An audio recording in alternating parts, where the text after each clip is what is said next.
Hey, it's Cassie from Curry Honda in Chicopee. You're listening to the Bax And Nagle podcast on Rock 102. Come see us at Curry Honda for the best selection of new and pre-owned vehicles. Experience the best at Curry Honda. Thanks for listening.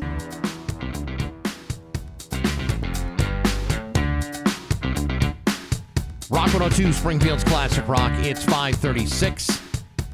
And Led Zeppelin with Bax And Nagle on Rock 102. It is going to be warm again today with a high of 91 and very hazy with this Canadian wildfire smoke that I had no idea was even happening until I walked outside yesterday and knew immediately what it was because, you know, we've been dealing with that.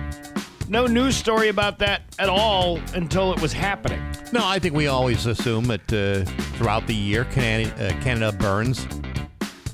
Well, I know we assume that, but I'm just saying, you'd think the meaty meteorologists would have given a little forewarning of that. They knew that was coming. Steve, there's so many other bigger stories. The death of Bonnie Tyler. We did that. I know we did that. And the entire news cycle revolved around it. Still feeling that one today. All right. Far more interested in Bonnie Tyler's death than Canadian wildfires. What's the worst that could happen there? Nothing. Exactly my point. Very good possibility maybe talking about a $20 dinner and a comedy show. I don't know where it's going to happen. I don't know who's going to be here to talk about it, but you might hear something about it later this morning. I'm sure we'll hear all the details. Bax And Nagle on Rock 102. 102 Springfield's Classic Rock. It's 5:51, and the Police with Bax And Nagle on Rock 102.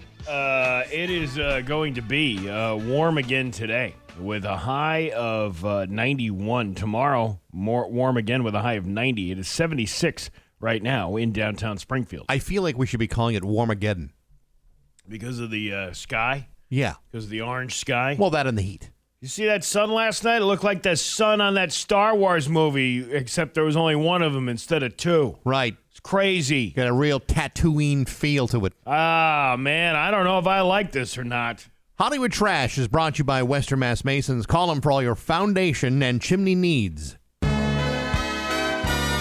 Somehow you still care about what's happening in Hollywood. So, from Tinseltown, 3,000 miles away, it's Steve Nagle's Hollywood Trash. All right, let's see what the old Hollywood trash machine drums out this morning. Because, you know, you don't want government in your Hollywood trash, do you? No. All right, then we'll skip over the ICE story.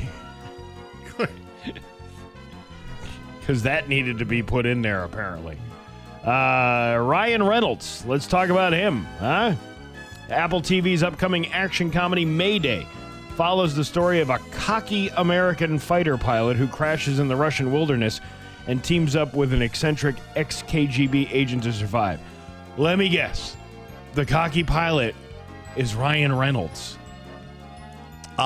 Yes, he would be the wisecracking, Deadpool-esque type of fighter pilot. Yeah. And boy, oh boy, the mischief those two buddies get into. He really delivers. He delivers, and that will prompt many, many, many other sequels. Well, I hope so. I really hope so. Maybe we can make 2 or 3 different movies out of this one. That would be terrific. Set during the Cold War, the film promises a blend of humor. I mean, yeah, MASH was on TV for 12 years for a 2-year war? Yes. Hey, you could do that with this. Oh, you could extend this forever. Yeah. The Cold War went on for quite some time. And it was hilarious. Humor, danger, and heart as the unlikely duo navigates their way back to safety. Ryan Reynolds and Kenneth Branagh? I don't know. Mayday is set to premiere globally on Apple TV on September 4th. Written, directed, and produced by John Francis Daly and Jonathan Goldstein, the film pays homage to 1980s buddy cinema with its mix of laugh-out-loud dialogue and high-stakes stunts. I have always felt, Steve, and I believe this to the very core of my being, that one of the funniest periods in American history was that Cold War. Us, the commies, getting involved in things like Vietnam and Korea and all those great nuclear tests that we used to do and all those treaties we got involved. Hilarious side-splitting fun. So funny. Can't wait to see another side-splitting movie like that. I hope they do a whole Kissinger thing. My God, that guy had me in stitches. That was hilarious too, wasn't it? Well, I mean, they did Hogan's Heroes for many years. Yeah, the wacky hijinks of a Nazi POW camp. What could be funnier? Who doesn't like a good slapstick comedy? Those Nazis were bananas. George Lucas says AI will make filmmaking easier and believes it's the future of the industry. I couldn't think of a more F.U. I got mined guy than George Lucas. Than the guy that sold the franchise for $1 billion. Like he gives a damn. You sold everything. Why would you care? He says there's nothing you can do about it because AI is simply the next step in technology. He also criticized Hollywood's reliance on focus groups and fan feedback when making movies. He argues that audiences don't always know what they want and filmmakers should follow their own creative vision. He also says movies should be driven by passionate storytellers, not by studio executives reacting to test screenings. Driven by passionate storytellers, as long as they're AI. How can somebody contradict themselves so many times in one story? This is the guy that's responsible for Jar Jar Binks. Yeah. I've washed my hands of George Lucas. We're done with this guy. Yes. You know that was 27 years ago? Yeah, I know. And he never recovered from it. He says it's here to stay and just deal with it. Okay, George. These sons of bitches. Mick Jagger says he is not dissing Elon Musk on the new Stones album. Fans thought Mick Jagger took a shot at Elon Musk on the Rolling Stones' new album. The song Mr. Charm refers to Musk as Mad Mogul Mr. Musk. And Jagger says listeners are focusing on Musk's name instead of the full lyric. He insists the line isn't meant as an attack, calling it a sidewinding compliment. Okay. He did admit that he still considers Musk mad, but says the lyric has been taken out of context. The song appears on the Rolling Stones' new album, Foreign Tongues. Man, I miss the drug-addled Rolling Stones. Foreign Tongues. Yes. That's what it feels like when kissing somebody who, their wives are kissing. Isn't his wife like 30 years old? And he's almost 80? He's actually older than 80, but yes, I think that's true. Oh, it's but like he's Mick Jagger. You want a little foreign tongue tonight, baby? Oh yeah. Let me take my teeth out of the glass, and then we can start making out. Go ahead, just put my teeth on the Davenport over there.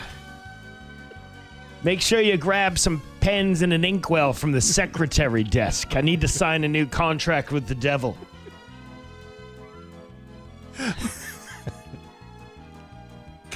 Love, could you get my morning, noon, and eve pill separator, please? I need to take my statins. Hey, Mick, I threw up and you're my Lanta. I love that. That is, you know what we really need to do as a group? We just need to go out, enjoy the Denny's breakfast Grand Slam special, only $4.99. Why does he sound Australian? I don't know. In my case, it's now the Incontinental breakfast. Oh, hey, yeah. Incontinence is not just a bunch of countries, love. That's what I'm saying. Would you like to tongue kiss the foreign tongue again? God, no. Are you sure? No, I'm sure. Can you imagine that? Let's say you're 30 years old. You bring home to mom and dad. Hey, mom and dad, my new boyfriend is here. He's 25 years older than you. Yeah. But it's Mick Jagger. Well, where is he? Well, he's 25 feet behind. He's still walking from the car. He just installed new tennis balls on his walker. Oh, yeah. Wilson's, I hope? Or Spalding's? Spalding's. Yeah, that's a good... Oh, hey, everybody. I'm here banging your new daughter. Why is he sound Australian? I don't know why I'm doing an Australian accent. No idea. This is a dumb show. Yes, it is. Kim Kardashian, her ex, Chris Humphries, remember that guy? Yes. He is now way successful, running a bunch of Dave's Hot Chicken franchises. I saw that. I'm sure she must have had something to say. She said, oh my God, the last time I had some hot chicken was when Ray J gave me the San Diego spatchcock and covered me in Popeye's pudding and that sex tape you can purchase on YouPorn for $39.95. She had some capon and pull it. With a can't say it. I can't say it. With a cockadoodle-doo in one hand and a pullet in the other. That's what it was, yeah. Caitlin? I never got that down and dirty with your mother, Chris Kim, but we did once eat a Dick filet for the afternoon. Had a little chicken squat pie. What are you trying to say? And by the way, it was supposed to be another word that rhymes with squat. I understood. What I'm trying to say is I gave her the 5-finger knuckle shuffle on the one-eyed, blue-veined, purple-headed, custard-chucking, salty yogurt slinger. Jesus. You ever have that from Chobani? No, I have not. All right. It's 000, by the way. Lots of protein. And Very healthy. And that is your Hollywood trash on Rock 102.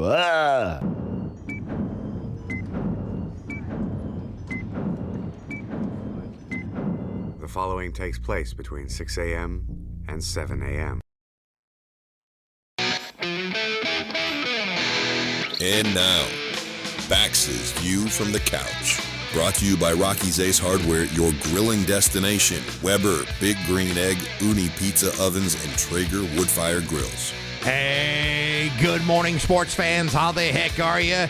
Okay, so the Major League All-Star break is finally over. And if you must know, the American League smoked the National League with 15 strikeouts, winning in a 4-0 shutout. Was it exciting?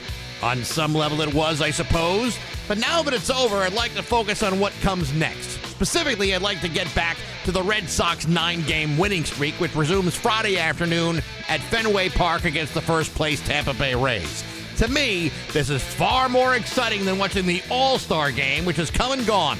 Red Sox are now just 10 games out of first place, 2 games below 500, and are still the very hottest team in the major leagues. Interrupting their flow and momentum with a meaningless exhibition, not only inconvenient, but also disruptive.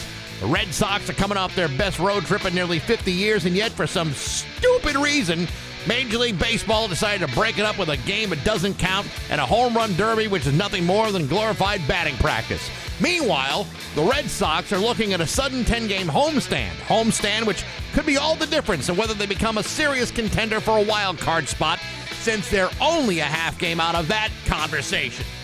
Remember, this is a team that just a few short weeks ago had one of the worst records in baseball and have seemingly turned things around ever since the Boston Celtics traded Jaylen Brown to the 76ers for Paul George, a bag of donuts, some tube socks, and a gift certificate to any participating Wendy's location. Look it up. Absolutely true. Prior to the Celtics completing one of the worst trades in franchise history, the Red Sox went from being 11 games under 500 to the hottest team in baseball, leaving many to wonder whether Brad Stevens and the Celtics could make a few more devastating trades just before the playoff race starts to kick in. But of course, much of that will have to do on how well the Red Sox do over the next 10 games at home, facing not only Tampa, but Baltimore and Toronto, all divisional rivals, 2 of which are completely beatable. In other words, keep your fingers crossed that the All-Star game didn't completely mess things up for everybody. But hey, enough of my yapping. Sports brought to you by Rocky's Ace Hardware. Thank goodness for outdoor power, mowers and blowers and chainsaws. Thank goodness for Mark at the South Hadley Rockies. Mark is a steel train outdoor power expert. Steel, Ego, Craftsman, Toro, and an outdoor power expert like Mark at every Rockies Ace Hardware location. I'm Bax. That's my view from the couch. It's Bax and Nagle's Joke of the Day I'm funny how? I mean funny like I'm a clown, I amuse you, on Rock 102, I make you laugh. Springfield's classic rock. Guy's wife comes home, opens up the door and sees him there sitting on the couch, and he was pleasuring himself to an optical illusion. Really? And she says, "What the hell are you doing?" And he goes, Honey, it's not what it looks like. You get it? Because it's an optical illusion. It's one of those things where he's trying to cross his eyes and see that. Of course. Yeah. Oh, yeah. Oh, man, that's some good stuff. It's Bax and Nagle's. Come on, damn it. Why? The buttons moved all over the place. There you go. Bax and Nagle in the morning on Rock 102. We went to go see a show earlier this year. In Great Barrington? At the Mahaway Theater. Beautiful, beautiful theater. Now, is the Mahaway near the highway? Is it Mahaway? It's Mahaway or the highway. That's Yeah. right. Those are your choices. All right, I'll have to check that out sometime. Right. In a social media post, the fire department dubbed the conditions Triple H and WFS. Now, those were two professional wrestlers, if I'm not mistaken. Yeah, I think they were. Right. They played in the WWE. What was the worst one? F or E? I've always thought that E kind of was a little bit worse than F. All right. I preferred the F. Given a choice. It's my highway or the highway on that one. That stands for.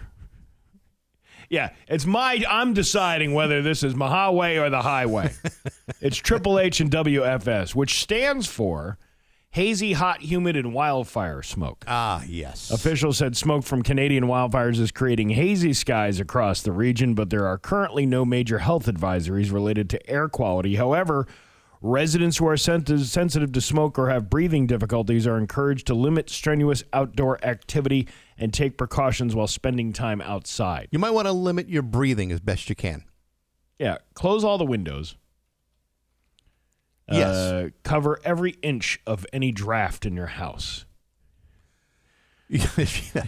Oxygen this time of year is so overrated. And it might get cold, so you might want to put your wood stove on while you're doing that. And wear a parka. Yeah. That's what the elderly do to keep warm during this kind of weather. Hot soup. Hot coffee. Yeah. Like hot New England. Decaf, of course, because otherwise it'd be up all night. Oh, yeah. You don't want to get the jitters. No, you don't. I don't want to get all jangly. The heat is very real. Even though the sun may look filtered through the smoke, it can still burn you, overheat you, and make you sick. That is true. I once got the worst sunburn ever from an overcast day. Sun wasn't anywhere in sight. Yeah, but it's the UV rays that get you. And sometimes the cloud cover amplifies its power. Famous UV rays or regular UV? Regular UV rays. Where's that located? The corner of First and First. It's the nexus of the universe. Residents working outdoors are encouraged to take frequent breaks, stay in shaded areas, and drink plenty of water to avoid heat-related illness. Although it wasn't... Let's clarify. You said shaded areas and not shady areas. I did say shady areas. Yeah, but that can mean any number of things. I mean, you could be, say like an intersection in the North End where an alleyway. There may be ladies looking to offer you a date. That's a little shady. Well, see, that would be a hot girl summer. A true hot girl summer. Right. And by hot, you mean all that burning sensation that you may feel. Right. Going into a shady location. Right. And saying, hey, honey, are you looking for a date tonight? Very shady. Yes, I am. Would you like to go to a creamery? Or should we just stay here behind this dumpster? Hey, is there shady areas in Cummington? I don't know, but I was just at Starbucks, and you wouldn't believe what they gave me. Yeah, I wonder, and maybe I just revealed myself. I was at the Starbucks in Cummington, and maybe that was just the abbreviation. Right. I don't think so. Well, it could be. So just be careful with the whole breathing and walking and living. Yes, if you could try to avoid all that today, you might just make it through. 2 weeks' notice Brewing Company is preparing to pour its final pints, announcing one last weekend of events before closing its tap room. He didn't even give you 2 weeks. He only gave you just like 4 days. The brewery, located on Bosworth Street in West Springfield, thanked customers for their support and invited the community to attend a final emo night this Friday night. The event will begin at 7 p.m. following live music and DJ sets featuring emo favorites. The brewery said that the event will also mark the return of DJ Jer. I don't know who that is. It must be. Well, he must have been emo. one of their very first DJs. The brewery spent its final regular Saturday thanking customers who visited during its closing weekend and announced that the kitchen had officially closed. Thank you for supporting M in the kitchen these past few years. They'll be bringing their culinary talents elsewhere in the future. Customers were also encouraged to bring their own food during the brewery's remaining hours. I have no idea. It must be, I don't know, costs or something. I don't know, and I've never been to the 2 weeks notice brewery. But I'm never happy to hear about a business that has to close. But people are drinking less. Yeah, they really are. I mean, it's kind of it's kind of interesting how like sometimes like the folks that are now into the devil's lettuce prefer that buzz than the fun troublemaking buzz of a good delicious beer. I was every Christmas I was getting the boss here because one of his favorite beers is the 2 weeks notice thing. Yeah. So I'd go get him a 4-pack or whatever because it's pretty expensive. Well, he's a little of a beer snob, to be honest. He is kind of a beer snob. He is. He's one of those aerates the can and lets it breathe. Well, when I look at a guy like that, I go, why can't you be like my old man and just slam whatever alcohol is in front of you and like it? Because our boss likes the craft beer and going to see Fish live in concert. That's his whole life. Or a Pearl Jam show. Why don't you become a dysfunctional dad like the rest of America and yell at your family and blame all your problems on them? Yeah, like good old American old-fashioned values. You want to make America great again. You bring back the dysfunctional family. The way it used to be. Yeah. Where nobody talked about the problem in the room. You make Pabst Blue Ribbon the beer of choice in your house. Yeah. You'll get back. You'll get it back. Yeah. Get some Fireballs with you, too. And some Dr. McGillicuddy's. Because it freshens the breath. Well, it's a little less outpotent than a Fireball, I think. Anyway, I don't even know what we were talking about. Talking about the brewery closing. Oh, yeah, the brewery's closed. 2 weeks notice. It's gone. It's too bad. See you. I just don't, there's no explanation. I didn't see any article about why they were closing or not. I mean, it's got to be the competition that you have with all of these breweries going on. Oh, yeah. I don't want to say it's a saturated market, but there's a lot of places out there that are doing similar stuff. I would say it kind of is a saturated market. There's a lot of places out there. There's almost like it's not even like the venues I can see. Yeah. Like you have different entertainment going on. You bring people in to get that stuff. But what is the sustainability of selling that product that you make beyond the doors of the venue? Well, it's like any other business. Whether or not it's saturated is hard to say because we're not in it. But when you get like a Treehouse, for example. Well, Treehouse is a great brewer, but they're more of a marketing company than anything else. They've marketed themselves as a destination with all the shows they have all year long. I mean, they've really turned themselves into something very unusual, very powerful. And a lot of the other small craft brewers, they make a great product. It's not about the quality of the product. Sometimes, I mean, I think the craft beer industry is fantastic. I think that those kinds of beers. When I was drinking beer, that's the kind of beer I would prefer. And I just think it's more delicious. And I'm talking from a guy who never really paid attention to beer was never my thing. Like the quality. Like more of a 1-2 punch. Listen, man, I was the kind of guy that would walk into a place and go, "What's got the most alcohol by volume? I'll take 3 of those." Right. And they would, and then that would be the night. Yeah. If grain alcohol were the special of the night, you would have run right to it. Absolutely. So I guess I'm not criticizing. I'm only looking at it as a person who doesn't drink these beers, never drank these beers. Yeah. You go into a store like Table and Vine. There's so many choices. Yeah. So that's kind of that's what I'm saying is how can one company make more money than another when... But that's true of like any small business. The marketplace kind of separates, people. It's a survival of the fittest type of thing. You make a great product, maybe you have a better chance of sustaining your business. If it's an inferior product, then no offense, but you're probably not going to make it very, very far. But the industry has changed. There is a lot more competition, and it requires those who are still in that business to try to find other ways of making themselves sustainable, whether it's through marketing or advertising or just increasing your production. I mean, those are the kinds of things that every business, whether it's beer or sweaters or stroopwafels, I mean, you have to decide, how do you grow? I'm thinking about making a Huntington hooch. Yeah, you could probably do that. Selling it illegally off my front yard. I think it's a marvelous idea. And all it is rubbing alcohol and some grape juice.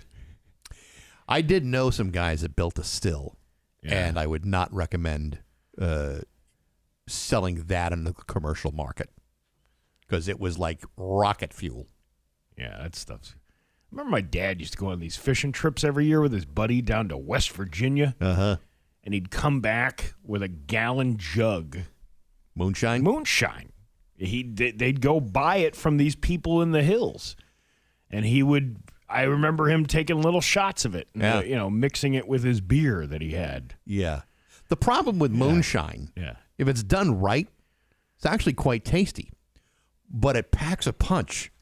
Well, I believe this was... Like a wrecking ball through your brain. I believe this was probably quite tasty because it was. I never saw him gag over it or anything like that. Mm-hmm. So maybe he was onto something there. Little bootlegging going on in Denville, New Jersey. And after coming back from West Virginia, go figure. Yeah. That was. I got to go on this fishing trip. He'd go on this fishing trip with this guy. I'm going with a bunch of guys that don't realize that Prohibition ended 50 years ago. Yeah, here they are smuggling. They're like Bo and Luke Duke driving through the counties of West Virginia.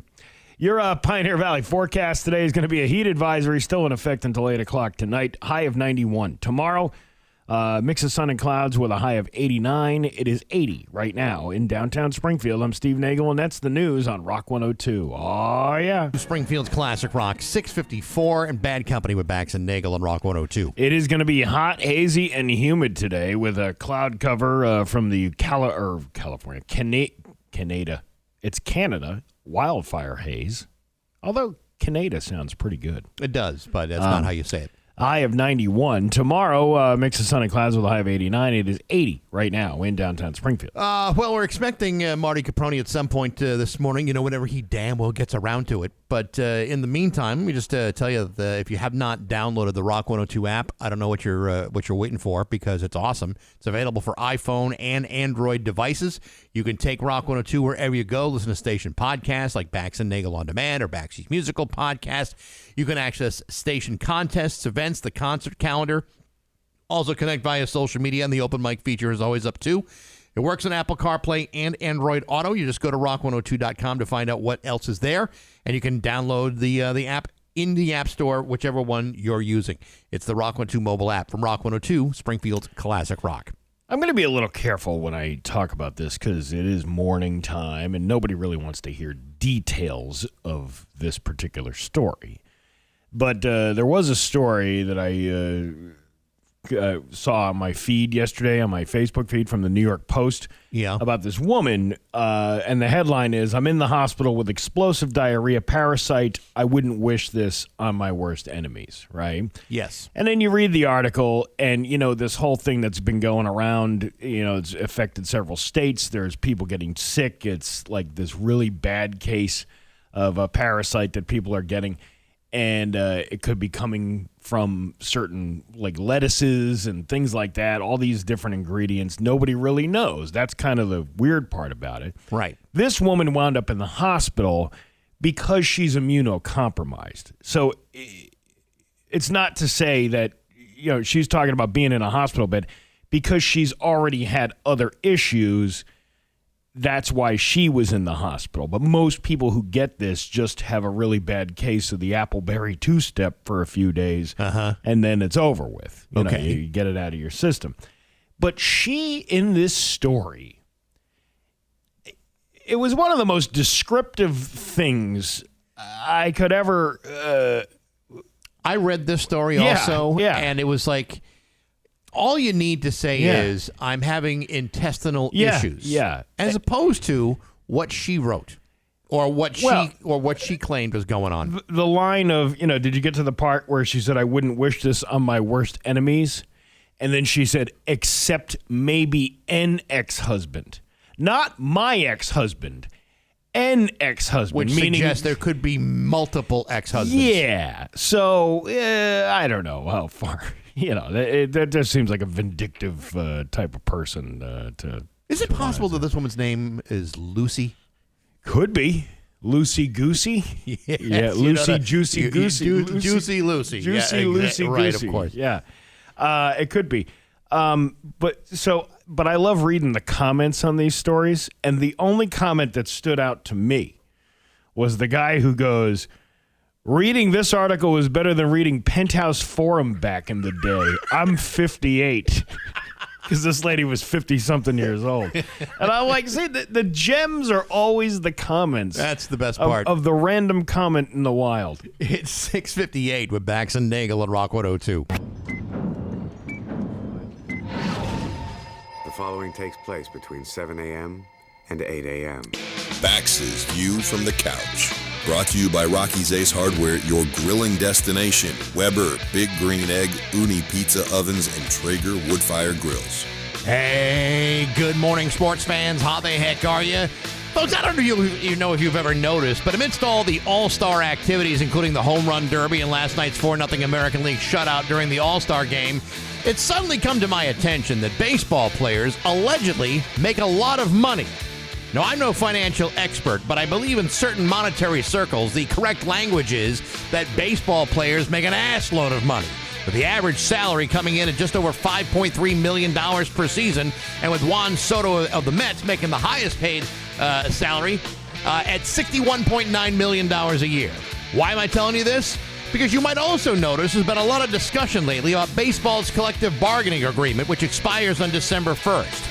If no agreement can be reached before that deadline, then you could be looking at a lockout, which has not happened in 5 years. Now, there are two sides to this issue.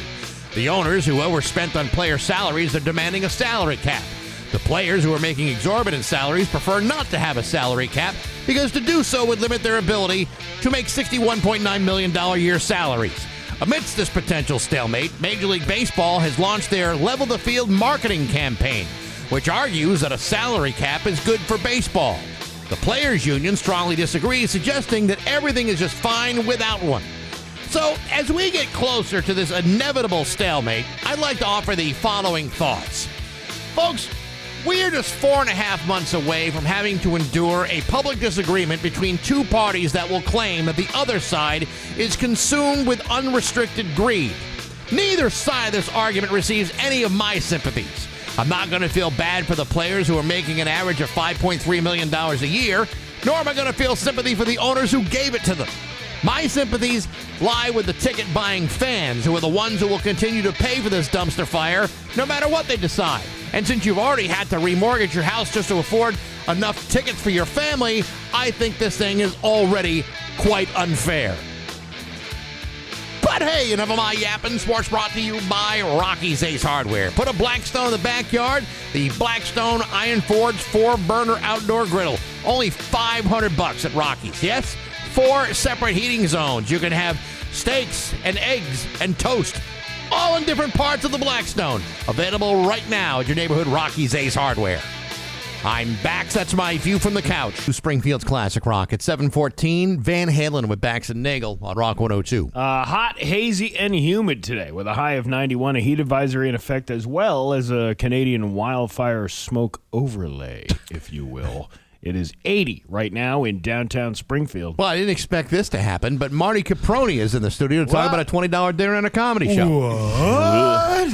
You know, guys, I was sleeping peacefully, and then a little birdie woke me up and told me that you guys were talking all sorts of trash. So I jumped in my car, and I sped here, and then I heard you say, we're not sure if he's going to be on or not, but I was in the hallway pawing at the door like a rescue dog. I don't know what happened. I propped that door earlier this morning, and it was closed. It's enough to give a guy a complex. I mean, I'm not going to blame the new guy, but maybe Matt saw the door was slightly ajar and said, well, this shouldn't be. And he probably, correct, moved the thing. And he probably said, I know Marty Caproni's coming in here. Let me just close the door. Yeah.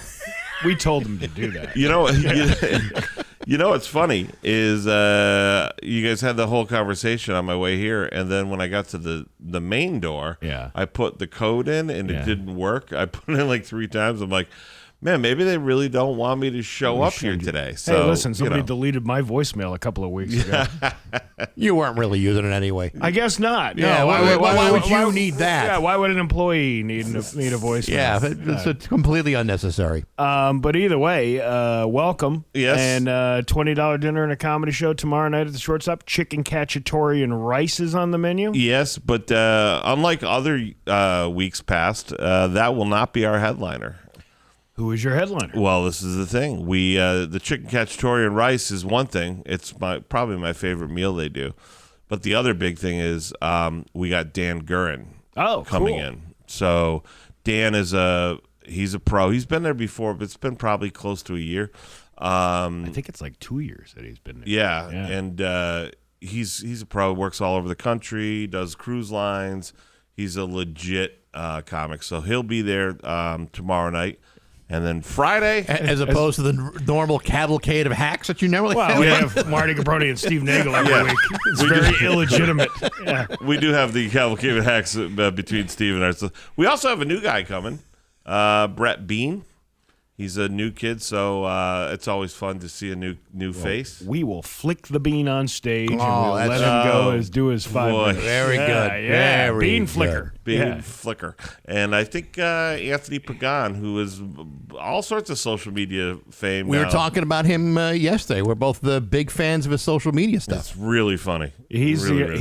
he's really hitting home. He actually did a video on Swallow Hollow yesterday up off of 91. The rest area. Awesome. Well, one side's called Swallow Hollow and the other side's called Pickle Park. I thought it was all one complex, but apparently it's two separate locations. You should stop there and ask them which side is which, Steve. Excuse me, my good man. Would you like to drink from my Starbucks cup? Well, hold on, chum. Let me get my GPS. Yeah, maybe that's what that cup said was chum. Right. Right. I saw Oh, your I'm sorry. It's not Starbucks. GPS. It's GPS. Yeah, GP&S. So Would you like to take your GP&S and join me for some Oriental food and have some happiness? For happiness? for happiness? For happiness. Anyhow, So Anyway, so yeah, there you so we got that chicken and rice. Dan Gurin, myself, Steve, be a Brett good Bean, and Anthony Pagan. It's going to be a fun show. It's going to be a mayonnaise midget mash fest. Yes, it is. Well, I was saving that for the Friday at Agawam Cinemas. We have Mike Hanley, who you guys are very familiar with. Extremely funny guy. Really good. Super Yeah. good. And the website, just go to the website and get your tickets. Don't mess around.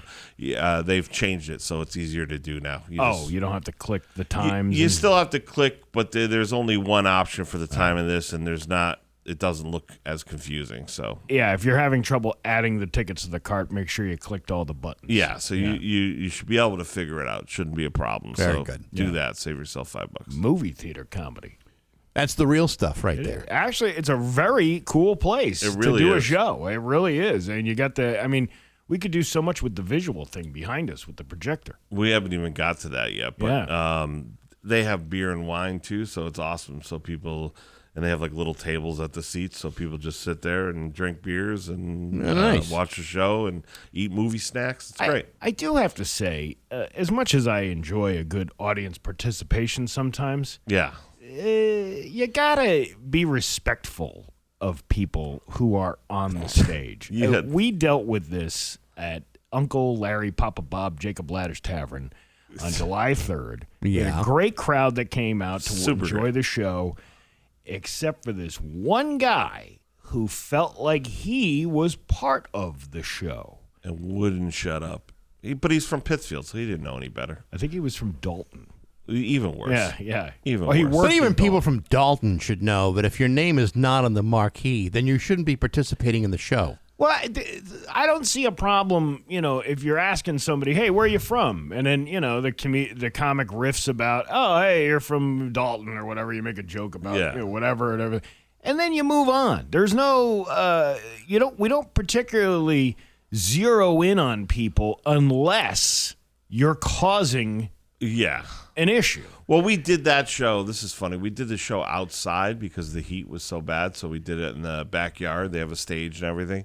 And I said to the guy, I go, part of me wanted to toss the guy out, but it's kind of weird when it's just like in a backyard. You're like, hey, you, get out.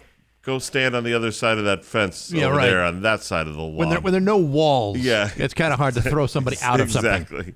Yeah. So just be respectful. Yeah. When you're doing it, you can have fun. We encourage you to have fun. Great. I saw this video yesterday. There's a guy doing a comedy show. I don't know who the guy was. I think it's probably like one of these local comics somewhere. Sure. And this drunk woman not only is heckling him throughout the entire show, she gets up and walks up on the stage. Oh, I saw that. Yes. Yeah, and the guy has her removed, and they're walking her off the stage. She's grabbing under his water bottle. She gets like 2 steps down, turns around, gets back on the stage, like she's got more to say to this guy. Yeah, it's like, listen, drinking, having a good time, nothing wrong with that at all, but there comes a point where that's a wall that should never ever be crossed when you decide, you know what, I'm going to get a little bit of my own stage time. Yeah. I would strongly recommend not doing that. Roughly 20 years ago, when I was doing shows at the Funny Bone, doing the hosting for the opening of the shows, there was one guy who would not stop talking throughout the entire show and like interrupting, and I can't remember the headliner's name. I don't remember who the hell he was famous. He was in a couple of different movies and stuff like that. But he was doing his thing, and this guy kept interrupting him. And for some reason, security didn't take the guy out, which is rare because the Funny Bone is really well run usually, and the security is usually crack. They're on it. I don't know what happened, but this guy was allowed to stay until the end of the show. Yeah. And then he gets his bill for all the booze that he drank, and he loses it. And this guy was arrested at the Funny Bone. Really? And he had punched a hole in the wall of the of the side of the side of the room into the nail salon behind the wall. No, I think the bar was on the other side of that location. But he punched a hole right in the drywall, and it's like, imagine doing this to your life and getting so worked up. Well, not only do you have to interrupt a show, but then you're getting mad at the fact that you drank probably $150 worth of martinis. I'll tell you, that would never happen now because the guy, Fred, who's the manager of the Funny Bone, he runs a really tight ship. This was run by the wild Midwest back in the day, so it was not the same people. What did this guy expect? As a 2-drink minimum, he probably had like a 6-drink maximum in the course of an hour and a half. Yeah, that's basically what it came down to, and he was mad, so mad about the bill that he got. I only had 50 drinks, and this is what I'm being charged. Yeah, so he took it out on the wall. You know who couldn't bum rush the stage last week, but they performed? Hawkman? Yeah, I heard. He did a good job. He did. Sit-down comedy. He did great. He told me, and I knew he had done this. He messaged me and said, I think I was funny. I said, well, did anyone besides your mom laugh? And he said, yeah. I said, well, then that's a good first time out. He did a good job. Well, the thing that stood out to me was when he made the Facebook post saying, it was my ultimate dream come true. And I'm like, wouldn't your ultimate dream come true be walking again? To actually do stand-up comedy. Yeah, to stand in front of people and do that. I just thought that was a weird make-a-wish. I don't know. Hey, reach for the stars, man. However you can make it. It's 7:24 on Rock 102. 7:28 with Bax and Nagle on Rock 102. Marty Caproni in the studio. By the way, I have stickers made up now that you can purchase as merch. Really? One says, oh, my God, look at the time. The other one says, oh, yeah. Uh-huh. And there's a chocolate hand grenade. That's for a bit that I do. Okay. And then what was the other one? The Rainbow Bridge. Oh yeah, I got because I do this thing about the Rainbow Bridge. I do the whole thing about the Rainbow Bridge. I got it's a dog heading towards the rainbow in heaven, and it says, "I'll see you at the Rainbow Bridge." Oh, that's nice. Yeah. Well, then the merch table will be there tomorrow night at the short. The merch table will be open. Yeah, $3 a sticker. There you go. $3 a sticker. Yeah, let's do it. What did it cost to produce per sticker? That's none of your damn Oh, business. that's about 5 cents. Yeah. The big markup. That's how people make money off course. things. You say, hey, listen, you don't have to give me 3. You can give me 5. You can give me 10. You can give me 20 if you want. It depends on how much it's worth to you. Some people will pay as much as possible for a rainbow bridge. Ones of dollars. Listen, $3 to $5 to $10 to $20. I mean, that's all I'm asking. Yeah, you're not asking for. You're not trying to screw anybody. No. I'm already giving you a deal with the $20 dinner and a comedy show. You can spend another $20 and buy 1 sticker. Yeah, you got a cheap night of entertainment. You can't come up with an extra $3. That's right. Ridiculous. What else? Where it's a little. Do we have time to talk about the thing, or you want to hold off on the Why don't thing? we hold that off until about 7:45? Because that's going to take a little bit of time to tell the story. Yeah. And I feel like, Bax, you're really going to enjoy the story. I can't wait. All right. We got news coming up next with Rock 102. Eagle on Rock 102. It's time for news brought to you by Freedom Credit Union. Freedom is yours. His local radio icon, Steve Nagle. Thanks, Bax. The Great Barrington Fire Department, of all fire departments, is urging residents to take precautions as a combination of heat, humidity, and wildfire smoke affects western Massachusetts this week. In a social media post, the department dubbed the conditions Triple HWFS, standing for hazy, hot, humid, and wildfire smoke. You know your fire department jargon. Oh, yeah, sure. Hey, Ned, you got a Triple H and a WFS? No, I got a triple threat. No, we got a VO and a PBR and one ASAP. What about a golden anniversary? When's your golden anniversary? Oh, I got that coming up in 6 years. You know, funny, Marty, I don't know if you heard the show yesterday at all, but the chief up in Amherst was talking about how they had to move. There was some sewer project going on for the library that was being built behind behind the central fire station. Yeah. And then all the firefighters had to go camp out. They called it summer camp at the North Station in Amherst for a few weeks while they did the renovations, or did the construction at the other fire department. And they're like, yeah, it was like a big summer camp. Oh, yeah. And you have that whole bit about... I always tease my buddies about the fire. Because in my town, they get 2 days on, 5 days off. And I always said, it's not a career. That's a sleepover with your friends. It really is. Someone retires. They're like, who's going to make the chili? Did you ever go into a firehouse? It's the best thing. You go in, they're playing Xbox, they're playing ping pong. It's like, this is not a job. I remember years ago, we had my parents' 25th anniversary at a firehouse in New Jersey. Oh, yeah. That it was my brother-in-law's family ran or whatever. And they had a Coke machine in there. But the labels on the soda was Coke and Coke Light. And then you would just push it, and a beer would pop out. It was the wildest thing. What? You'll go figure. Yeah, because that's what they do at a firehouse. I would fill a vending machine full of beer. Sure. Now, while all those things may be true, Marty, you think about it. They got a call. They got to interrupt their video game. Right. The poker game has to stop. You got to stop doing whatever you. You got to take the heat off the stove so the chili you got to cover that. Everything's interrupted all the time. It is a true thing that listen.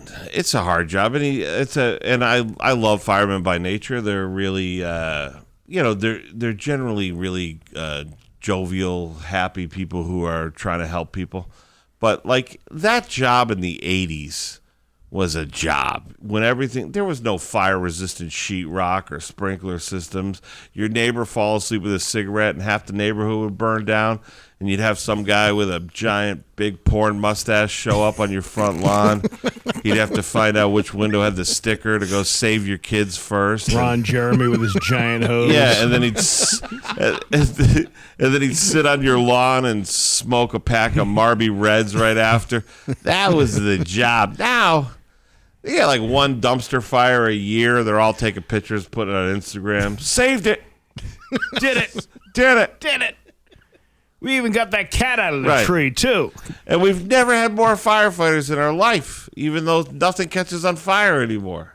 Now they go out and they make the effort to save the cats in the tree, but they never used to do that. And I got a buddy who spent years on the West Springfield Fire Department. Yeah. And somebody asked him, how come they don't get the cat out of the tree? He's like, did you ever see a skeleton of a cat in a tree? They'll come down eventually. We're not going up there wasting resources to go up there and get the cat. Yeah, but I think they should get the cat out of the tree, to be frank. Because I know those fire trucks cost like $750,000 now, $1 million. Right. And then the weirdest thing is they take them out for joyrides all the time because they're like, well, we have to make sure that the truck. We got to show off what we got. Right. They literally do. They go for a little ride with it. Or if they're picking up food, they'll take the truck to pick up food. It's the craziest thing. You do know that the fire departments get like 1,000 calls in a year. Medical calls, accidents. That's what an ambulance is for. Well, yes, but sometimes you never know when something is smoldering. And if you don't send your fire department out there and there's a problem, well, then you could talk about the extremely costly loss of life or property. All right, you want to raise money for the fire department? Turn that big giant truck you got into. It can do a transformer thing where it turns into like a covered wagon, so you're selling chili off the back of it. Yeah. It's a food truck. So not only are you fighting fires at a scene, but if people are hungry, they can come up and buy a $3 bowl of chili.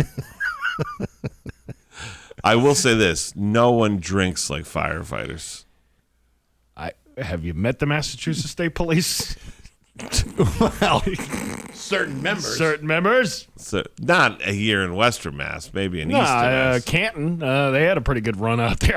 Come on, it's only 9 Tito's. What could possibly go wrong? Well, that was she wasn't a cop. She was drinking with cops, though. Right, exactly. Yeah. Leaky balloon knot. Well, you want to fit in, don't you? You got a leaky balloon knot, and you had 9 Tito's, and you're wondering why you got a leaky balloon knot.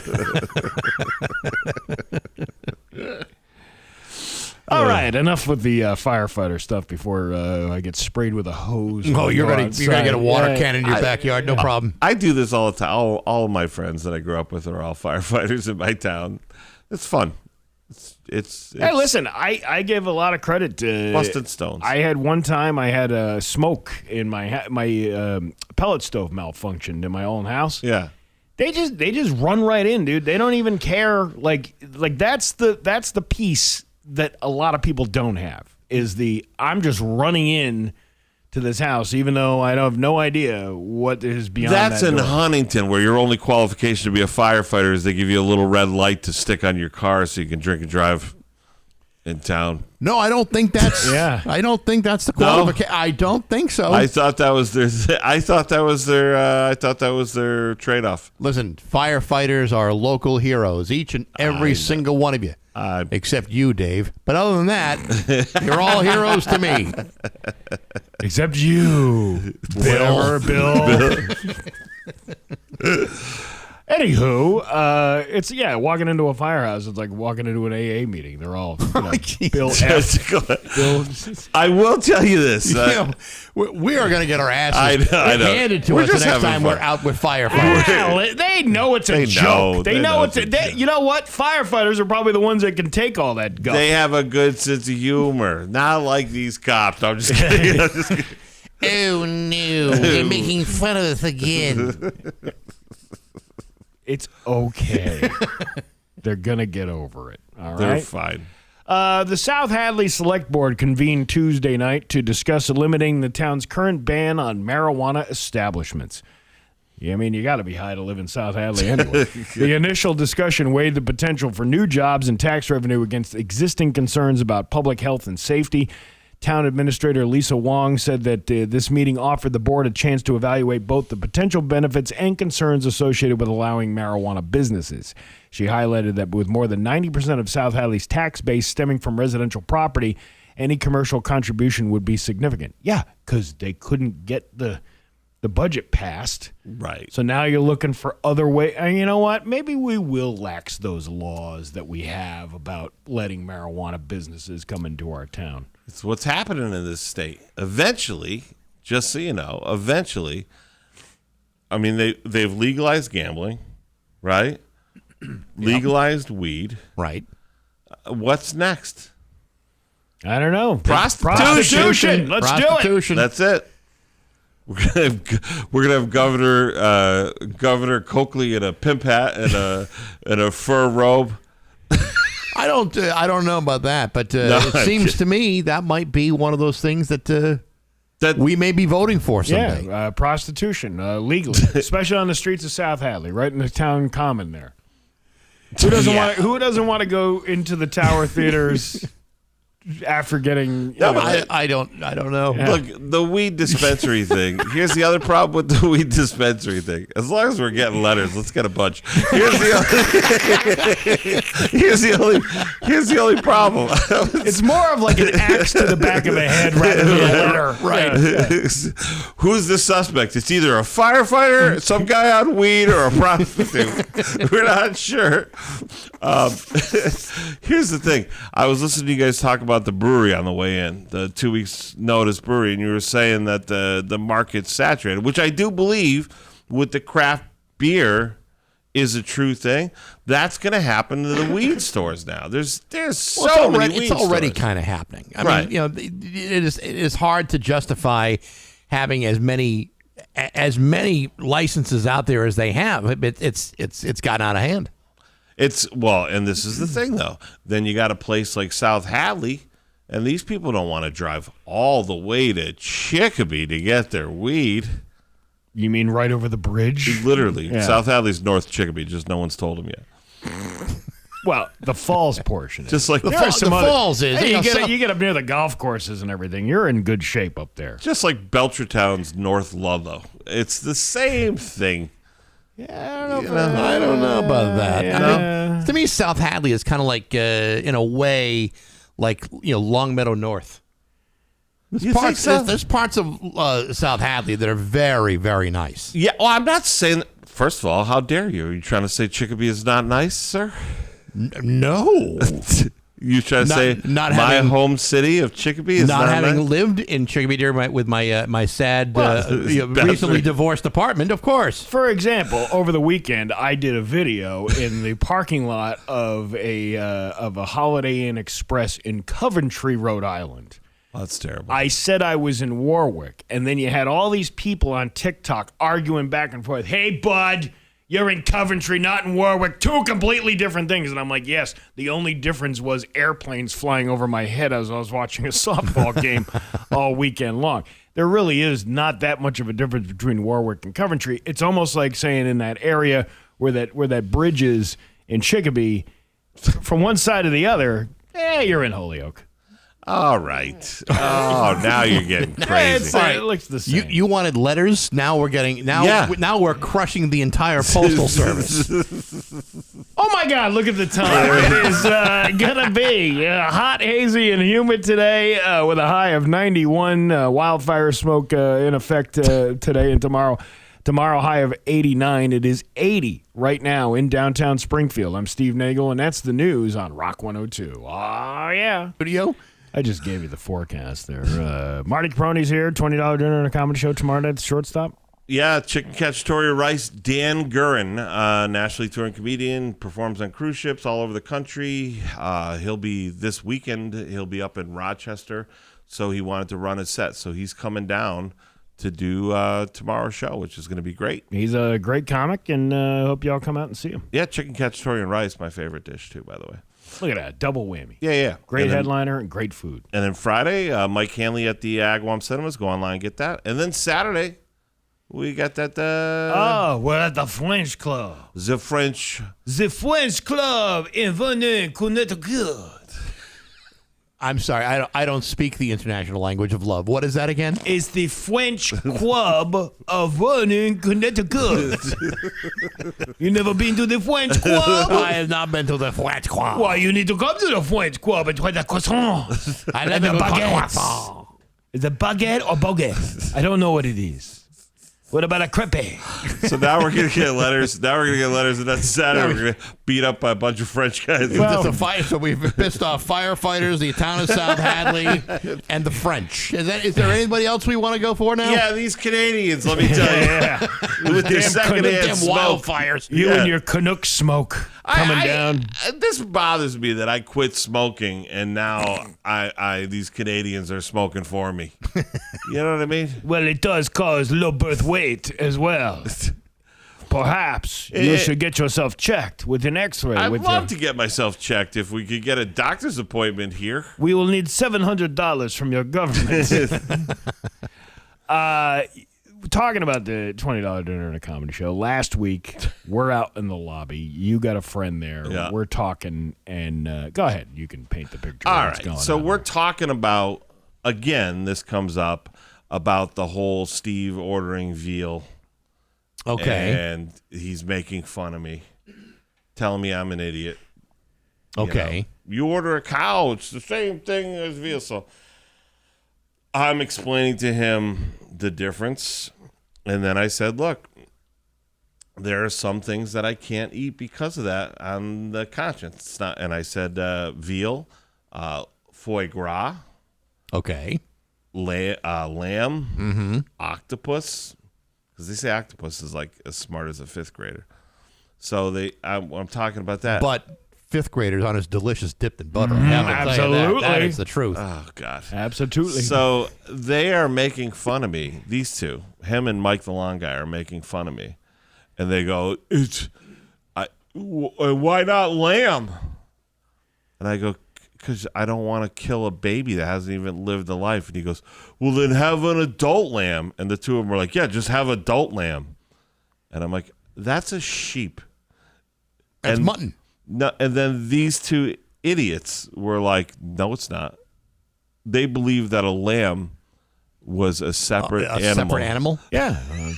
I don't know. Really? Yeah, I'm really spent a lot of time around sheep. As much as I'm from the hill towns, I have never had a long conversation with a sheep. I didn't realize that was a lamb and a sheep are different species? Yes. Yeah. Well, it's not species, but different classification system. They not only did they think they're separate animals, then he goes, I think it was, I don't know if it was Mike or you, because it all the lunacy of it all blends together, but then was like, yeah, lamb's like a baby goat, dude. It's like a baby goat. I'm like, that's a kid. And they're like, no, a lamb is like when a goat and a sheep make a baby. So then I had to research, can a goat and a sheep make a baby? In very rare circumstances, Right. a goat and a sheep can make, and they make what's called a geep. You can look this up. How often does that happen? Very rarely, because there's a mismatch on the chromosomes. That reminds me of the old liner of what do you get when you mix human DNA and donkey DNA? What? Banned from the petting zoo.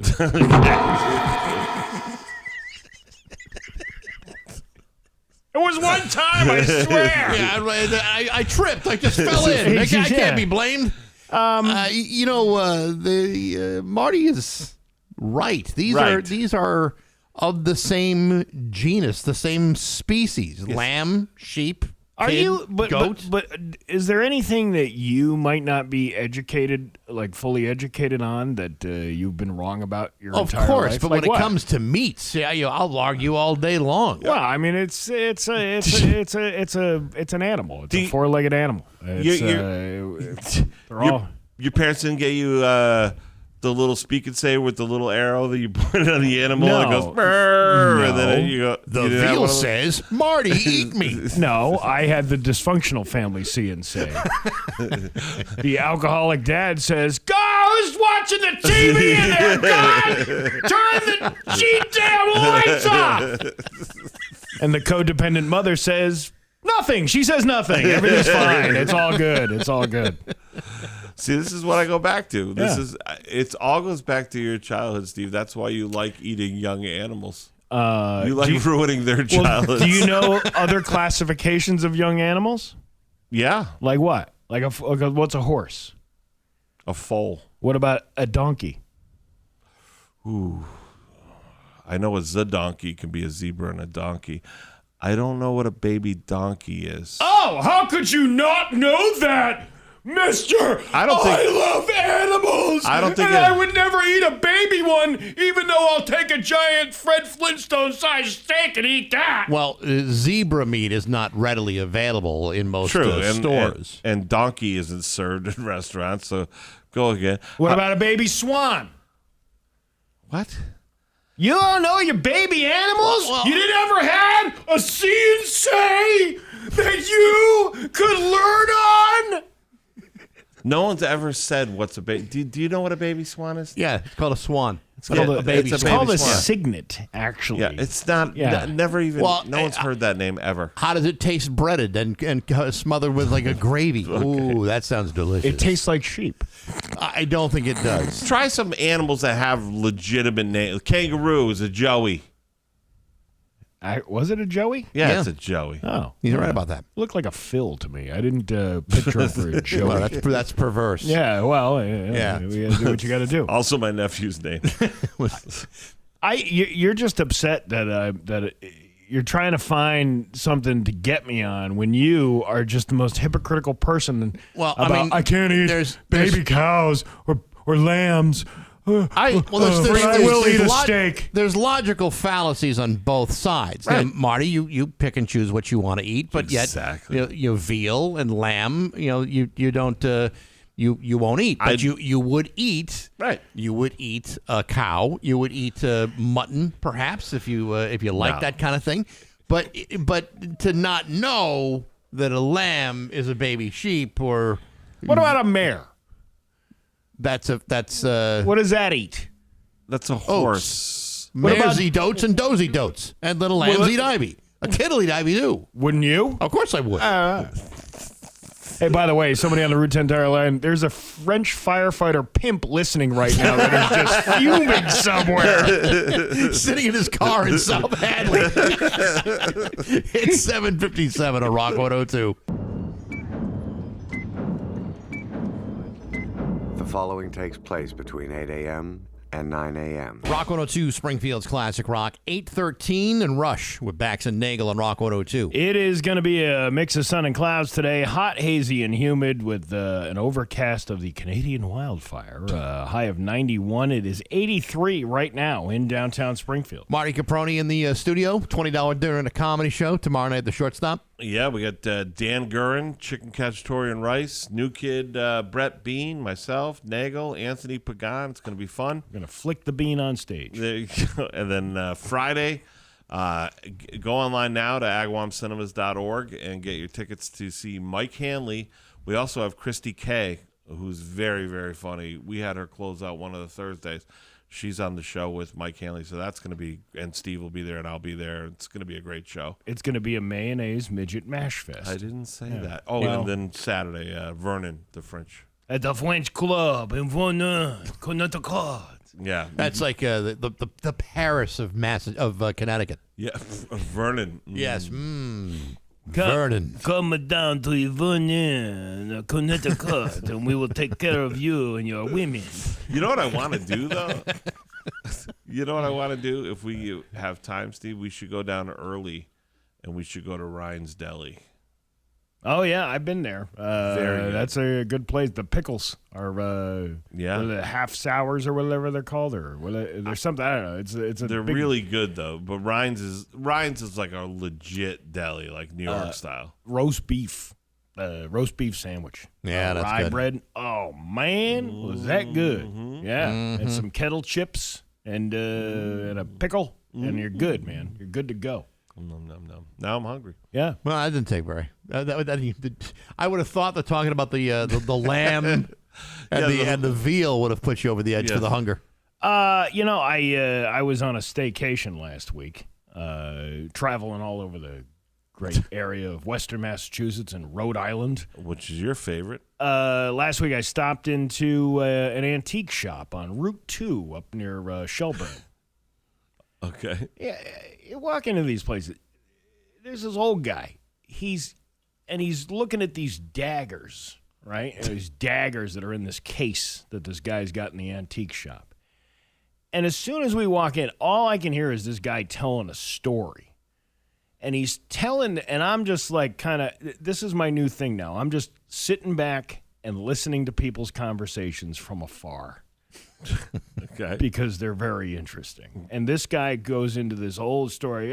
Back in my day, I seen one of these daggers. This woman, she got knocked up by a guy up in Northampton. And he started seeing some other gal that he brings the gal to the bar. And then the pregnant one walks in and holds up one of these right to his throat, ready to kill him. And then they broke the whole thing up. And they calmed her down. She was all out of sorts. And then she was arrested. And we got the hell out of there as fast as we could. And God bless the guy who's behind the counter who just says so nonchalantly, well, I guess if she didn't want her baby daddy then, she certainly wasn't going to get him now. And I said to the guy on the way out, good for you for handling that. And he's like, we got all kinds of people. Oh, I bet they do. Oh, you're in an antique shop. You got a story behind every item. Even if it wasn't the item that was used. Whenever I'm in an antique shop, I don't want to hear the story. No. I don't want to know its history. I don't know its origin. I don't really care. If it's going to fit in my house, then maybe I'll buy it. But if it's not, I don't need to hear a story. I was finding myself anxious just listening to Steve retell the story. Yeah, no kidding. Oh, my God. You should have seen the looks of the little whites of her eyes when she held up the dagger, ready to stab the man who impregnated her. And I got a buddy for that. We've all gotten caught in conversations like that. Yeah. I had an uncle who, is a very nice man, but God rest his soul, was the most boring storyteller I've ever met in my life. And he would have you. Every story was 45 minutes. Like if you got a camera, he would talk about every camera he's ever owned and how to operate it, and all the aperture settings and what one setting does and what the other setting, and this would go on forever, and there was no escaping.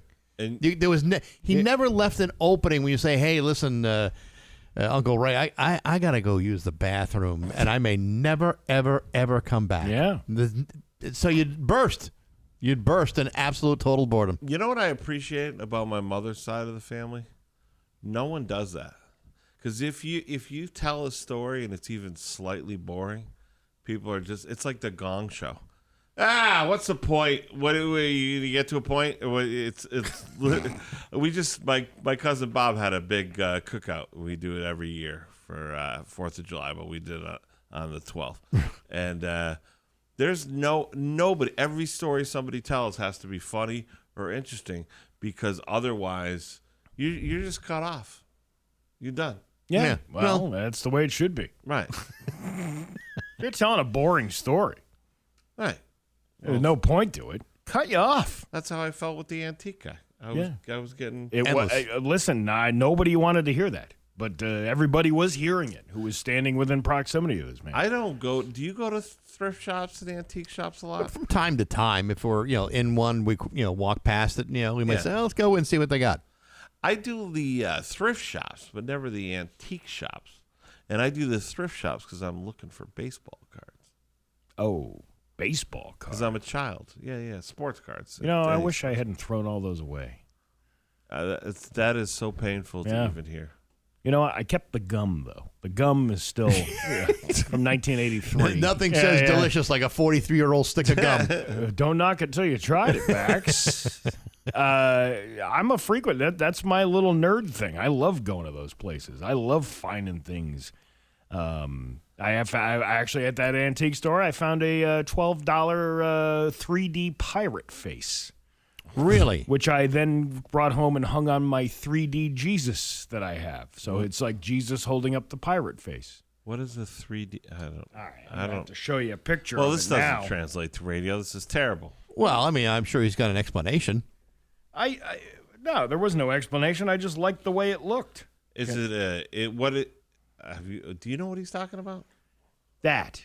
It's a 3D. Oh, a head. That's actually a head. A face. It's a face. Oh, yeah, okay. Yeah. So, yeah. And then the 3D Jesus that I already had at home is holding that up. Interesting. Wow. Classy joint. Hey, listen. I like only the finer things in life. When I see a realistic-looking pirate face, let's go in my kitchen. You know what you need? What? You need a woman in your life to tell you to take all that crap down. Actually, I was with a woman that very day who told me, you know what, you should get that if that makes you happy. Yeah, because she was about to end the relationship. Well, because it's like the warden in the Shawshank Redemption. If that makes you happy, you go ahead and do that. Yeah, meanwhile, she's telling all of our friends, you're not going to believe this guy I'm dating. He's got a 3D Jesus and a Kenny Rogers roaster sign over his barn. That's the most bachelor thing I've ever seen. Hey, you want a little moisture in the downtown area, you show off a Kenny Rogers sign, and those chicks go wild over that. Yeah, well, you picked a fine time to leave me, Lucille. Yeah, there you go. There you go. Very good reference. 821 at Rock 102. Sully, this has got the full forecast for you. Rock 102 and Curry Honda Chicopee have teamed up to give you a chance to win a $102 gas card to fuel your summer. Head over to rock102.com, enter to win. We'll choose one winner every Friday throughout December 18th. That's a lot of gift cards. Your chance to win a $102 gas card. Brought to you by Curry Honda Chicopee, part of the Classic Rock Summer on Rock 102, Springfield's Classic Rock. It's a Classic Rock Summer. It's a hot girl summer here at Rock 102. Oh, yeah.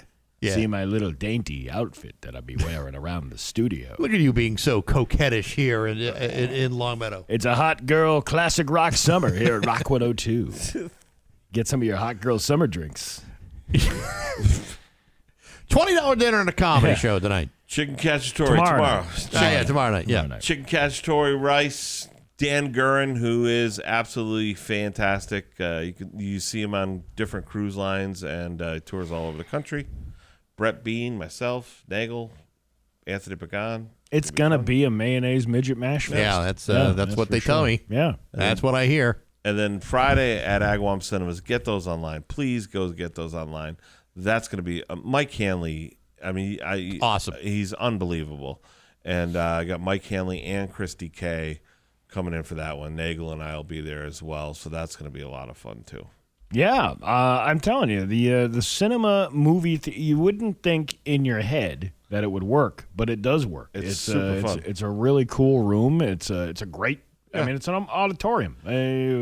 A better way to do comedy than an auditorium.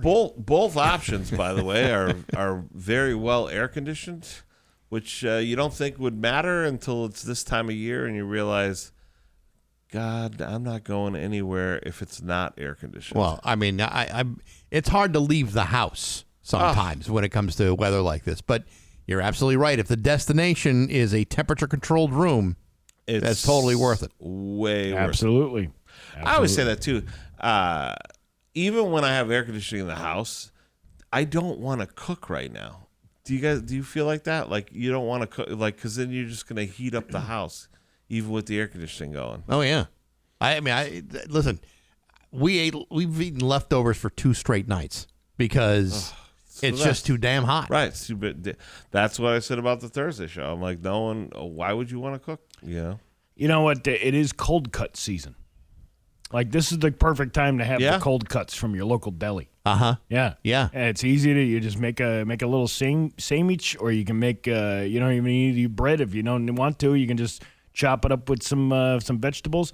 Although you got to be careful of which vegetables you're buying because it could have that parasite in it. Well, that's a small price to pay for a delicious, cold cut meat.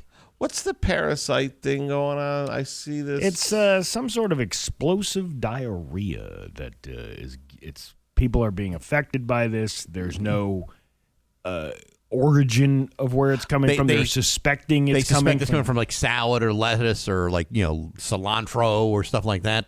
Of all the diarrhea, though, the explosive one's the funniest. I mean, absolutely. Well, it depends what you are laughing at. If it's happened to somebody else, it's hysterical. But if it's happening to you in the moment, and it's a race against time that you're never going to win, that's not funny. Esta no bueno.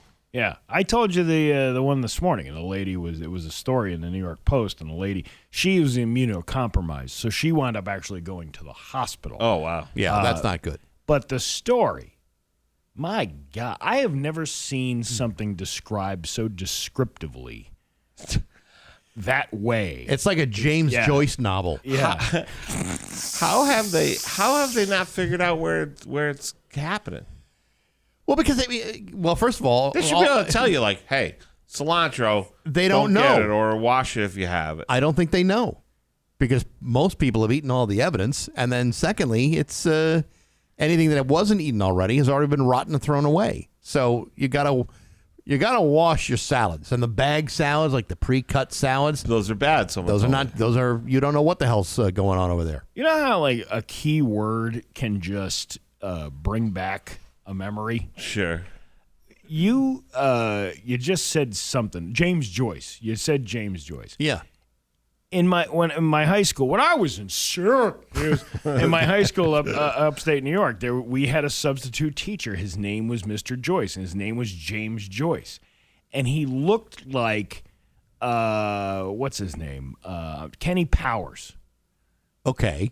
Like he had the same haircut and mustache as Kenny Powers. Who's Kenny Powers? But he talked with a lisp like this. Okay. Yeah, it was just it's just one of those things. You fed plutonium into the flux capacitor, and you just took me right back into DeLorean, back to 1993. Well, I'm glad I could sift out some memories for you. Yeah. Well, I'm happy to do that. Who's Kenny Powers? Eastbound and Down was the show on The mullet and the yeah. I see the clips of that. Super It's a great show. Danny McBride. Yeah. Ironically, he seems to play the very same role every single time. Well, he's typecast. You think so? I think so. Normally a Shakespearean actor, but for some reason he always plays mullet-lined dirtbags. He was in that show Righteous Gemstones with John Goodman and Walton Goggins. That's actually a pretty funny show. Well, he's got that like with the hair like that. It's kind of like that scumbaggery look to him. His cadence of how he speaks when he acts is hilarious, but it's very samey. Hey, that's Kenny Powers. No, that's what is his name in Righteous Gemstones? Danny McBride. God, what? Whatever, but yeah, that's what I'm saying. Like you're watching, you're like you don't even know the characters. It's the same guy from that Eastbound and Down show. Yeah, same dude. Yeah. Oh well. Well, I'm really glad we had this conversation. Oh, you have no idea. We got news next to Rock 102. Here's your Western Mass News First Alert Forecast. Warm, muggy, and smoky conditions will continue today. High temperatures ranging between 86 to 92 degrees for the later part of the afternoon. We're going to be seeing a mix of sun and clouds today and dry conditions as we head into tonight. A little bit of a cooler night. Dew points drop throughout the afternoon and evening, and overnight the temperatures drop down to about 62 to 66 degrees. And then tomorrow, highs near 90 with partly cloudy and mostly dry conditions. With your Western Mass News First Alert Forecast, I'm meteorologist Stephen Sullivan. 8:35 at Bax and Nagle on Rock 102. It's time for news brought to you by Aquapump, an expert on all water supply systems from the well to the pump and into the house. Here's local radio icon Steve Nagle. By the way, before you start, I'm on Facebook. I'm just looking, and all of a sudden, I get an ad for the autobiography of Danny McBride. We were just talking about the dude. Because the phone is listening to you. Jesus. You know what, man? I don't even know. I don't even know how that happens. First of all, the woman I went to the antique store with Yeah. said this was a trial run. We're going to see how the other trips work out. So I will have to wait and see. It's new. It's new. You're getting to know people. Yeah. You see what kind of weird stuff that I get from a. Well, good luck with all that. Hey, thanks, man. Yeah, good luck. Appreciate it. I support you. Stand behind you. But speaking of what you just said about the thing listening to you, and then all of a sudden you're getting an ad on Facebook for his book? What was his book? His book, yeah. It's called The Thrilling Tales of Modern Men by Danny McBride.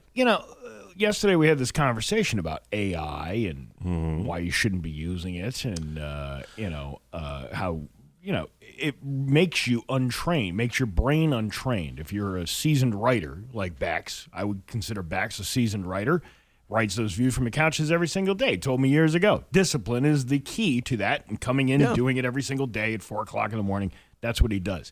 That's how he keeps it fresh. If you it's like comedy writing. If you stop doing it, and let somebody else do it for you. It's like a muscle. Yeah, and it doesn't really come back quite the same way again. But the more I think about it, AI has been around for years listening to us anyway, from Alexas to Siris to but whatever. It's become a lot more sophisticated. So now AI is now it's exploded from leaps and bounds. And now your phone. So now the problem, your phone listens to you all the time. But now, before you'd be like, big deal. What are they going to do? Sort through everything I say? Well, now AI can sort through everything you say in 2 seconds and issue a thing. By the way, just a related topic. If you guys remember when Chicopee was starting the thing with the cameras on the school buses, remember how I said I'm opposed to that, and they're like, oh, what if it saves one life, one kid, blah blah blah.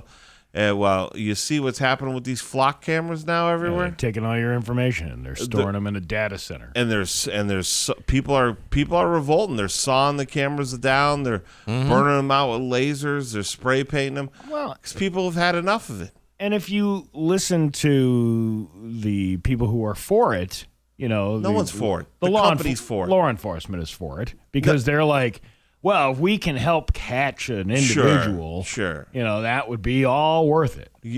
It's kind of like the TSA thing. It's like the Patriot Act thing, and it goes back to Jefferson when it was like, if you trade liberty, I think the quote was, if you trade liberty for freedom, you trade your freedom and liberty for safety and security or something like that, you deserve neither. That guy's an idiot. Whatever that guy was, whatever that dude said. He said something something dumb. But no, but it's true on some level. And as far as the cop stuff, they've already got a bunch of cops that have been busted for using the system to stalk their wives and their girlfriends and everything else.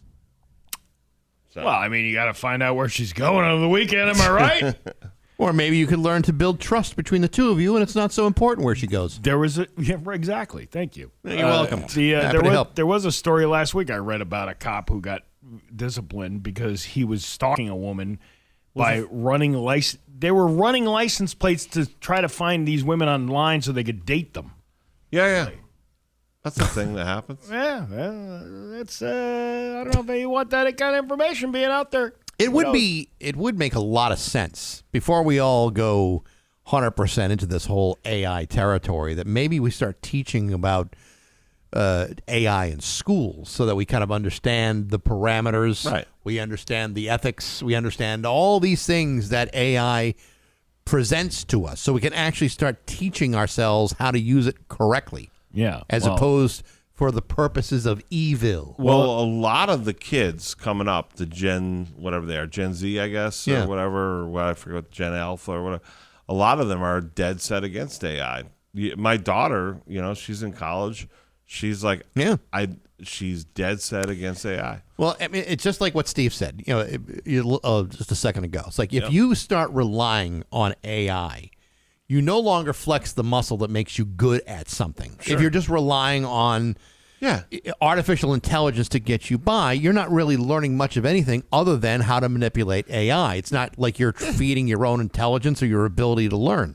Yeah, if you're a cop, just stalk your girlfriend the good old-fashioned way. You just get to sit outside her house in your car. Whatever happened to those good old days? Where's the fun of being a detective? Turn your radio down so you can't hear the chatter over the 911 call. Oh, I miss those days. A convicted kitten killer has been released from prison after serving less than a day, prompting neighbors to warn pet owners in the area. This is nowhere around here, by the way. Oh, serial killer. Good. Thomas Martell of Chicago, Illinois, was scheduled to begin a 4.5-year prison sentence on June 23rd. However, records show he was transferred to the Illinois Department of Corrections that day and released later the same day to begin 6 months of mandatory supervised release. Court records show that the 25-year-old received credit for more than 1,000 days spent on electronic monitoring while awaiting trial. Under his release conditions, he is prohibited from owning or having contact with animals. Martell pleaded guilty in June to animal torture and aggravated cruelty to animals after prosecutors said he tortured and killed multiple kittens inside his apartment in 2023. According to a local news station, police said he tortured and killed 4 young tabby cats over 3 weeks, including... all right, I won't even get into what he did, but because it's pretty gruesome. But isn't that like one of the signs of a budding serial killer? They always say. Yeah, that's like one of the telltale signs. Yeah. When you can hurt something who is unable to. Now, maybe they might physically hurt you, but it's a kitten. I can't imagine a kitten physically hurting anybody. Oh, with their claws will gouge your eyes out. But when you are taking your anger out or your sickness out on a helpless being, Yeah. you're messed up. Yeah. You are screwed up in the head. The only thing more screwed up is a guy who goes out of his way to order baby cow because he loves the fact that it was staked to the ground. Yeah, but I didn't kill it. That was something you just ate it. That's all. Ate the product. You know, as someone who lived so close to a psychopathic cannibal, like I did back in the early 90s, late 80s, that's right. I got to tell you, Jeffrey Dahmer started off killing animals, and because it was a lot of fun, and he got a great charge out of it. But yet it allowed him to get very proficient at cooking young children. And you know what? Listen, it's very Hansel and Gretel-like. So where does the line get drawn of psychopath versus enjoying meat from an animal? Like you go to a restaurant, I order the veal. Mm-hmm. Marty gets all bent out of shape because I'm eating a baby cow. I didn't bent out of shape. Yes, you did. You got bent out of shape. You're like, you're going to eat the baby No, cow. you said make sure you kill 2 cows for this meal. Okay, that's what you said. Yeah. Make sure you kill 2 little baby cows for this meal. Yeah, because I want a heaping helping of baby cow. Which is psycho behavior, just like this guy killing things, just like Jeffrey Dahmer. In fact, the only difference between Jeffrey Dahmer and some of the people running the country right now is Jeffrey didn't have an island. He did not. Yeah. You're absolutely right. When you think about it, though, Marty, I mean, I know you have this thing against veal, and a lot of people do, but you're also, if I'm not mistaken, and I'm not just leaping ahead here, but I believe you are of Italian heritage. I am. In fact, I went to the Italian Fest this weekend and had a great time. Now, would I be wrong in assuming that in many Italian households, meatballs are a combination of beef, pork, and veal? Not in my house. Maybe not in your really house. Italian then. But when you go to somebody else's house, you don't know what's in that. For all you know, you've probably eaten an entire baby cow in your life. You never had a bolognese? You ever have your bolognese? No. You never had a bolognese sauce? When I have a bolognese sauce, I'm usually home alone. What do you have in your bolognese? It's usually just ground beef, some sausage. Yeah. Sometimes I'll dice up a carrot really fine and throw it in there. That's not really Italian, Bax. Well, I mean, he's pretty Italian. I mean, pretty Italian. It's about choice. I mean, if you went to someone's house, you're probably not going to be rude and say, there's not veal in these balls. And just so you know, Ignace. And by the way, if you go to like a restaurant and get meatball grinder or a shortstop and you get meatballs when they have those, those aren't made with veal. Those are they're just beef, egg, and breadcrumbs. And what they usually do is take the rolls from the night before that have gone bad, they grind them up and they make breadcrumbs out of it, and they do that. Veal is too expensive for the average restaurant that's making meatball grinders or whatever to put it into their meatballs. So, no, I don't. Look at him. Look at this guy over here, Mr. Unauthentic Italian, denying his heritage. You got an answer for everything. Yeah, you got it. A true Italian would put veal in their meatballs, but who am I to say? I went to the Italian Fest on Friday. How'd you do with the poll? It was. Let me tell you something. No one won the poll thing. Did you see that? Yeah, I saw that. That poll was giant compared to last year, and the grease that they put on it was gross. Oh, what did they say they used this year? Axle grease. Axle grease, right. And here's the crazy thing. The pole the year before looked like it was a smooth pole. The pole they had this year was like someone stole a light pole and just slapped paint on it. My buddy and I were looking at it. We're like, if someone falls on this pole, they're going to, linemen sometimes get splinters that go up their whole legs and stuff. That's why they wear leather chaps or whatever. These guys are wearing shorts, aren't they? Yeah. You couldn't pay me to do that. Even if I was young and in shape, you could not pay me to do that. After Even for a delicious prosciutto up at the top of the pole? Nope. No. Hey, Vinny, where'd you get the pole this year? I don't know. Fell off the back of an Eversauce truck. Oh! I'll tell you, the food was great, though. They did a great job with the event. However, it was very interesting. They had a guy whose name I forget, but they said he's from Italy, and then when they announced him, they go, all the way from Italy, New York, New Jersey, blah, blah, blah. The guy came out not very Italian at all. He was like, but he did a good job. That's good. Yeah. He had backup dancers with him. It was a whole thing. Fascinating. I went to La Fiorentina, and I found out they have gelato there, and now I'll be going there all the time. Oh, yeah, they do. It's so good. How did you not know that they have gelato at La Fiorentina? Because the only times I've ever gone in, I've just gone right to the case right there, got my eclairs or cookies, and I walked out. This time I saw the sign, so I asked. Even the one in East Long Meadow's got gelato. See what's going on here? I know. Mr. Authentic Italian doesn't eat veal in his meatballs. Had no idea that the most famous pastry shop in the area has gelato. I mean, I wouldn't say it's the most famous in the area. Yeah, it's pretty famous. It's famous. Yeah. It's great. It's a great. Hey, wait. Oh, my God, look at the time. It's going to be hot and hazy and humid today with a high of 91. Oh, your Bolognese will be sweating all day. It's 83 in downtown Springfield. I'm Steve Nagle, and that's the news on Rock 102. Oh! Actually, this happened like last week. It was like almost like 6 or 7 days ago. I saw someone had posted a reel of a guy on Main Street in Springfield being on a leash. Yes. Crawling past Red Rose Pizza. And there was a woman who was holding the leash, taking him for a walk, and this guy was apparently acting like a dog. Okay. And the problem being? Well, the problem is he was not a dog, and I believe this is one of those situations where he may have been into it. Yeah. Like he 100%. 100% liked being have that the humiliation. Yes. And there were people who were taking videos of him crawling down Main Street, and the woman just seems like an everyday average woman wearing jeans, wearing her got her pocketbook already. Wait a minute. Forever in blue jeans? No, it wasn't Forever in blue jeans. This is one of those situations where I believe he was into being humiliated, and she was into being the humiliator. In the middle of the day. It was like your freak flag fly. It was the middle of the day. Not only was it posted by multiple people from multiple angles, there was even somebody eating at Red Rose in the window. Yes. And they got video and a picture of the person going by the window. I was like, can you imagine that?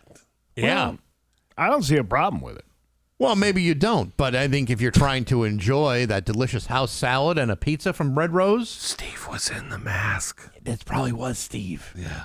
No, I'm not into particularly that, but I'm willing to allow people to be who they are and enjoy what they want to do. I mean, it wasn't anything grotesquely sexual or anything that was being displayed, was it? No, but there is some fetishism that may have been shocking to many of the people who were trying to just have a nice lunch at Red Rose. Like what? What was the shocking part?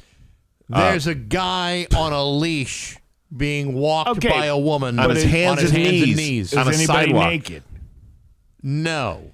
Is anybody yelling anything that's remotely sexual in nature? Yes, they were all inside the restaurant going, "What the F is that guy doing?" I'm clearly asking, just to Well, there's no audio on the video that I can see, other than the people inside Red Rose who are just like stunned by what they're seeing. Well, it might be an odd thing to see, but nobody was seemingly getting hurt of it. Matter of fact, it was a show that was put on for the residents of the neighborhood as well as the patrons of the restaurant.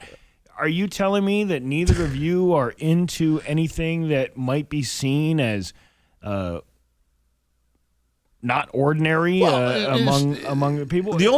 This is so ridiculous. You're trying to take this point. The only saving grace you have is if you said maybe he was a service animal. That's it. Right, but he wasn't wearing a vest. Yeah, well, it's her my comfort cuck. Yeah. No, it's her emotional support slut. I get it right. No, but seriously, I mean, I don't have a problem with people who have fetishes as long as they're not hurting anybody or victimizing anybody in a way. Well, if you're a willing participant and you're an adult and you want to be walked around like a dog, then more power to you. Well, how about this? You can walk around like a dog in your own house. You don't know. But that's not the kink part. But you don't know whether or not he's being exploited. If this is one of those relationships where she is a dominant and he is submissive, maybe part of their agreement is that exploitation is not off the table. Maybe he likes that, though. Maybe he didn't ask to be walked on all fours down Main Street. Now you're getting into semantics of anybody who's ever in a relationship. You have no idea if those people even want to be together and they're not even doing anything nefarious. Well, I'm just saying it's just an unusual thing to see when you're, they're the people that you meet when you're walking down the street. Well, you know what? That's community. That is building relations. I'm surprised nobody walked up to these folks and say, "Well, hello, welcome to the neighborhood." Oh, how big is he going to get? Yeah. They were 2 blocks. Can I pet your dog? They were 2 blocks from the Italian Fest, so I can only imagine if they kept walking how that went. I hope she brought some of those little blue plastic bags just in case there was a problem. Hey, look at Rin Tin Tin over here. What the hell is going on? I'm just saying, let your freak flag fly. As long as it's not hurting anybody, nobody's being victimized. I say live and let live. But, when you're talking about broad daylight and the guy's wearing a hood on all fours, you think, maybe something, an explanation might be necessary. What's your kink? You have a kink? I don't think it's any of your damn business. Why not? Because it's not your damn business. But you're criticizing somebody else's kink when you probably have your own. I'm just pointing out what happened. I'll tell you what mine is. I like a chick who talks like she's a customer service representative at a healthcare company, denying me coverage. That's hot. And like edging me. Yeah. You want that MRI, huh? I don't understand why you don't have the MRI. It costs too much, again, Mr. Nagle. It's a fantasy. She speaks perfectly good English. Oh, okay. All right. Ooh, you want that MRI? I'm afraid your colonoscopy is going to have to come out of pocket. Yeah, that's what I'm talking about. See, that's what I'm saying. Everybody has a freak thing that they're into. I think that's fine. Everyone can have a fetish. I also think, great, and if humiliation is your thing. I also, though, think walking with a hood on your dirty hands. He does have knee pads, which I couldn't walk. I couldn't crawl on the street like that. But I think doing it in the middle of the day too, if there's kids out there and everything else, a little weird to me. Maybe do it on a Friday night at like 10 o'clock. Well, here's a couple of things from a Route 10 Tire listener line. When Steve is the voice of reason, we are in deep shiznit. And somebody pointed out, actually, that's very punk rock. I've seen a lot of punk rock people do that whole dress-up thing with the garb and the chains and all that stuff. That's not unusual. I mean, it's unusual. You want to know how you're completely full of bull and Bax and I aren't? I'll tell you why. Because that's the only thing that blew up all over social media for a weekend. So clearly we're not like in the minority here of people who thought it was strange. Well, one week you're worried about people swimming in the poo-encrusted river. Well, this week you're talking about a guy on all fours. You can think something is strange because maybe that's just not something that most people are into. But to criticize and say that this person is... I'm not being critical. I'm just pointing out what happened. No, I'm criticizing it. I'm criticizing it. I'm absolutely criticizing it. I'm just saying everybody's got their own thing. Of course. Let people live free. Let be who you want to be. Listen, if you want to do that, I highly suggest you stick to like where adults are going to be, like tonight, or by tomorrow night, $20 dinner comedy show, you can bring your service boyfriend or girlfriend with you and have them sit in the chair next to you. Will there be a comfort cuck section? There will be. Also for Agawam Cinemas, you guys they can right on your feet. Somebody asked, what about pregnant chicks? I got a buddy who was into that. Nothing wrong with it at all. It's 9 o'clock on Rock 102.